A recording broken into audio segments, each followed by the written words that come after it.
So the role of the Democrats in the current system is to intentionally lose. I hope you'll let me explain, because as we navigate the tricky intersectional ethics of the upcoming 2024 election and beyond, it's important that we begin to understand this in our bones. 50 years ago, the U.S. had two political parties, Republicans and Democrats, and both had genuine public support, and both platforms held some public appeal. And then the right wing realized that there was unimaginable money to be made from corporate campaign funding, so they abandoned their entire platform and dedicated themselves completely to allowing the exploitation of the environment and the working class to give every single penny to the ultra-rich. Paid really well, but there was no way they were going to win elections with that as a platform, because it amounted to a giant middle finger to the working class and their voter base, so they needed to mobilize a new voter base. They looked at a few options and settled on evangelical fundamentalist Christians, who were previously pretty apolitical. In order to buy their votes, the Republican Party turned on a dime in the 1980s and became rabidly pro-life. Before this, the Republicans were openly pro-choice, because abortion is a personal right, and they were the party advocating personal rights. This marked the start of the modern culture wars, where the right invents boogeymen to terrify their base into ignoring the fact that their entire platform is basically steal all your money and give it to the rich, while destroying the environment we live in. The Democrats quickly followed suit, starting with Clinton. They also abandoned any actual representation of their base for corporate cash grabs, including massively lucrative arms deals and warmongering, in order to funnel billions through the Pentagon into their corporate funders' pockets. So the only two major political parties in the most powerful country in the history of the world both completely sold out to corporate interests some 30 to 40 years ago, which has led to an ever-widening gap between public opinion and legislation. For example, polling shows that some 70% of Americans have wanted some form of universal health care for decades, but it's barred from even being seriously discussed. Citizens of the U.S. are shockingly aligned on most major issues. We all want the rich to pay taxes, not to watch our neighbors and families die from easily preventable medical issues, living wages, fair elections, breathable air, and not bombing of babies. Corporations want the exact opposite, or more accurately, they want the record-breaking profits they can extract from the opposite. This creates a real quandary for both Republicans and Democrats alike. How do you continue to get votes while aggressively working against everything your voters want? You already know the answer. They stage a farce where they pretend to be bitter enemies, and like any abuser, they both claim that they are the only ones who can keep you safe from the other. The Republicans pretend that they are the only thing preventing straight white Christians from being hunted for sport by hordes of black and brown trans drug dealers screaming pronouns and making up new genders. The Democrats pretend that they are the only ones who can save you from the coal-guzzling fascists literally storming the Capitol. The fact that one boogeyman is totally fictional and the other is very real doesn't change their tactical exploitation and the presentation of themselves as your only hope at all. And they've gotten really good at this dance. They do a great job at it now. They look genuinely enraged at each other as they denounce the other side of the aisle, while all of them vote unanimously for the same tax cuts for the rich and bloated military budgets and genocides that line their funders' pockets.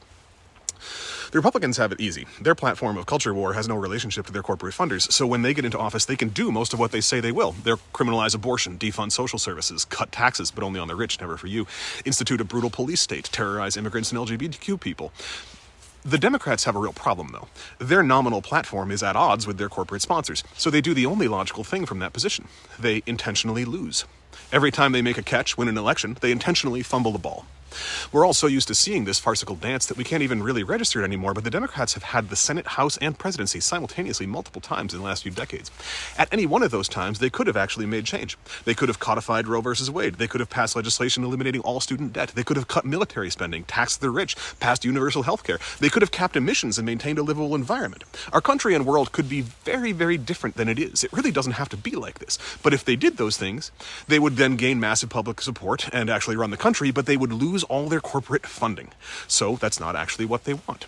So they keep this incredibly fragile balance, where since the Clinton years, where the Democrats sold out, the balance of power has been carefully maintained at almost exactly 50-50, giving both parties the ability to point the finger and blame the other for not getting anything done. It didn't used to be like that. The party that better represented the will of the population used to just win and then do what the people wanted. Like the 75th Congress, some 90 years ago, was 344 to 88. Because the Democrats, who held the 344, maintained a 95% tax on the rich and actually subsidized social services and education. If today's Democrats simply adopted the platform of their own party from 90 years ago, they would win every election in a landslide. But they actively don't want to win. For many of us millennials, this was really driven home by the 2016 election cycle. Polls were crystal clear. In every single poll, Bernie Sanders beat Trump by double digits and Hillary Clinton lost to Trump. The DNC pulled out all the stops. They lied, cheated, stole so much in order to force Sanders out and put Clinton up as the candidate that it was impossible not to see it. It looked insane to many of us. We felt crazy. I remember literally watching them kick Sanders delegates out for asking questions that they didn't want to answer at the Democratic National Convention in Maine. I remember watching them shut down polling places where Sanders had strong leads. All the things that the MAGA thinks happened in the 2020 election, the DNC literally did and didn't even bother to hide in 2016. They were taken to court for it, and they didn't even deny that they rigged the primary. They just said, hey, we're a private company. We're under zero obligation to run fair elections. We can nominate whoever we want. The voting is just a farce. That was their legal argument, and they won with it. I remember hearing people scream at the DNC officials, do you want to lose? And slowly understanding that, yeah, that was exactly what they wanted. They would literally rather lose with Clinton than win with Sanders. Because when they lose, they can then say, gosh darn it, we tried, but they won this round. Please donate more. They get to look like the good guys who keep trying but just keep getting beaten down by the forces of fascism and racism and hate. As losers, they're noble victims. But when they win, they have real problems like what we're seeing now with Biden, where they have to try and hide the fact that they are also the forces of fascism and racism and hate. If Trump had won, he'd likely be doing the exact same thing, but it would be normal. We'd all expect it, and the DNC would fundraise like crazy. When a Democrat commits genocide, though, we're supposed to see it as atypical. Unflinchingly committing genocide is supposed to read as, oh, a little oopsie from an otherwise ethical, humanitarian, democratic leader. The fact that the Republican platform doesn't interfere with their corporate interests and therefore they can enact the policies they promise to, while the Democrats have to constantly appear to fumble and fail in their oh-so-genuine efforts to create change, has of course led to the rightward drift of U.S. politics over the last decades, to the point where Republican elected officials are now openly saying out loud that we should kill all Palestinians, while the House just voted near unanimously that anyone who says we should not commit genocide must be anti-Semitic. That shift is noteworthy.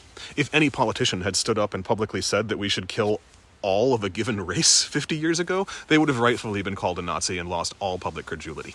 Today, that's accepted on the floor of a state house, while opposing genocide is condemned and literally censured. That's pretty intense, and it's like that across the board. The only thing that matters in political discourse is controlling the parameters of the narrative. What is outside the bounds on each side? If you control these two bookends, then the content of what is said in between them becomes wholly irrelevant. Both bookends have been steadily shifting to the right for a long time, to the point where now right-wing politicians openly advocate ethnic cleansing, and left-wing politicians just quietly fund ethnic cleansing. And anything to the left of funding ethnic cleansing is literally censured. Remember how 100 years ago the Democrats controlled like 80% of Congress and they taxed the rich at 95% in a way that gave the U.S. the strongest economy in the history of the world? Now, if any elected official is crazy enough to suggest that the rich should pay any taxes at all, they're labeled as communists and laughed out of the room. So I paid more taxes than Jeff Bezos last year. The cost of living's through the roof, federal minimum wage is still $7.25, and we're watching our tax dollars bomb babies. But the Democrats, who are currently the ones bombing babies, are our saviors. And if we just vote for them a little bit more, then they'll save us all. Most notable in all of this is that if anyone speaks up who actually represents the will of the American people, they're mocked and driven out of the conversation. So people like Claudia de la Cruz or Cornel West are effectively barred from any presence in the mainstream media, or if they are covered, it's as an anomaly and immediately condemned as stealing votes from the real candidates. Notice that framing. It's not that Biden or Trump are losing through their complete failure to represent anything like what the people want. It's that anyone who represents what the people want is stealing votes from them. If you'd like to understand the mechanisms and expressions of this political narrative of control better, I can't recommend Chomsky enough. Since reading his master work, Manufacturing Consent, a Propaganda Model of the Media, I have never seen the world the same way.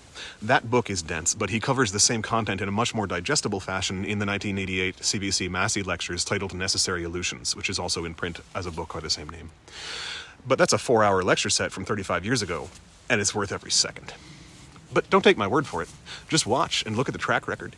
If the Democrats wanted to win, they'd do what 75% of the country wants and stop funding genocide and enact a ceasefire. But they're doing the exact opposite, and it may very well have the effect of putting Trump back into office.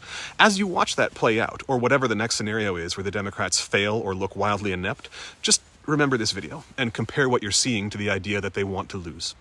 If they wanted to win, we all know how they could.